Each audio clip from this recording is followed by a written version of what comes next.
Bonjour à toutes et à tous, aujourd'hui nouveau sujet, nouveau format. Oui, parce que j'aime bien tout ce qui est nouvelles technologies, astrophysique, etc., etc. Mais je vous rappelle que ma chaîne est une chaîne de culture générale, donc je peux faire un peu ce que je veux.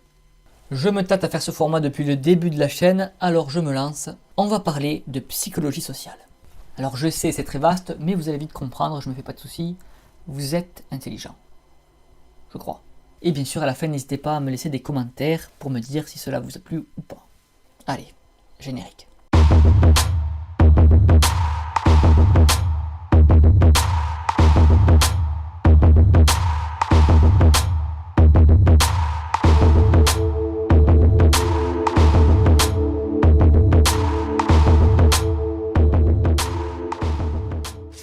La critique.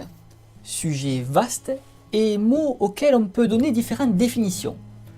Pour ma part, je lui en prête essentiellement trois. Tout d'abord, il y a la critique que nous utilisons assez régulièrement, qui consiste à donner un avis négatif, à blâmer, faire des reproches, etc., etc. Il y a ensuite la critique dite de jugement ou d'appréciation. Et pour finir, il y a la critique qui désigne l'ensemble des professionnels de la critique. Mais ça aujourd'hui, on s'en fout.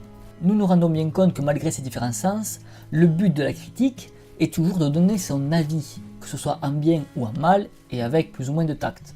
La critique, c'est donc l'art de juger et d'analyser, discerner même, pourquoi pas, mais pour beaucoup, ce serait plutôt l'art de faire chier. Attention, il ne faut pas confondre critiquer et se moquer, ce n'est pas la même chose. La critique, quand elle nous est portée à nous, êtres humains, est donc souvent considérée comme négative, car il est dans notre nature de ne pas aimer les reproches, ce qui peut se comprendre. Alors il y a ceux que cela fera pleurer, ceux que cela fera râler, ou encore d'autres que cela fera réfléchir.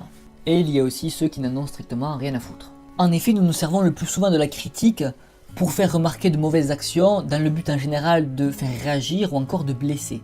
Bien sûr, nos réactions face à la critique vont dépendre de la manière dont la personne va nous porter cette critique.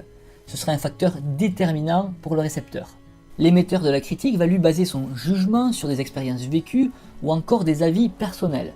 Nous pouvons catégoriser les critiques en deux types différents, les critiques constructives et les critiques non constructives.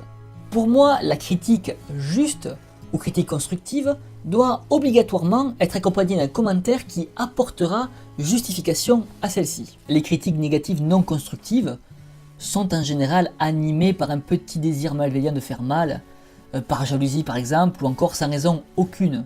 Alors là, on s'approche un peu de la moquerie, et oui, c'est pas bien, mais c'est sûr, c'est le plus facile à faire. Dire ce que tu as fait est juste est aussi une critique, mais cette fois-ci une critique positive.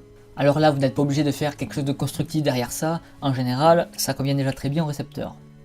Prenons un exemple Casse-Noisette 666 qui me dit « Ta vidéo, c'est de la merde ». Merci Casse-Noisette, ceci est un exemple parfait de la critique inutile. En effet, nous, ce que nous voulons savoir, c'est pourquoi. Pourquoi ce que nous avons fait n'est pas au goût de Casse-Noisette 666.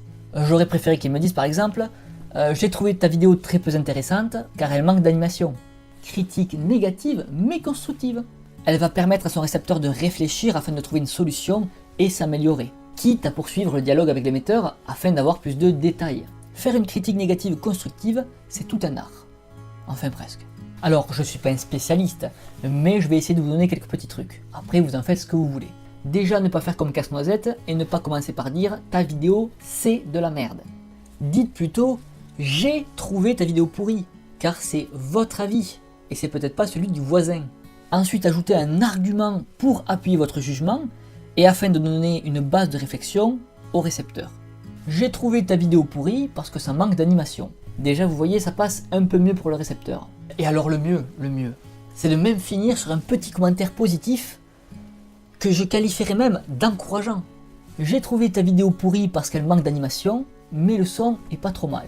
Je trouve que ça passe quand même 10 fois mieux que ta vidéo c'est de la merde, ou tout simplement c'est nul, t'es nul, tu dis que de la merde, ton coiffeur il est mort. Là on s'approche quand même pas mal de la moquerie. Alors oui, faire une critique constructive c'est un peu plus long et ça demande un peu de réflexion.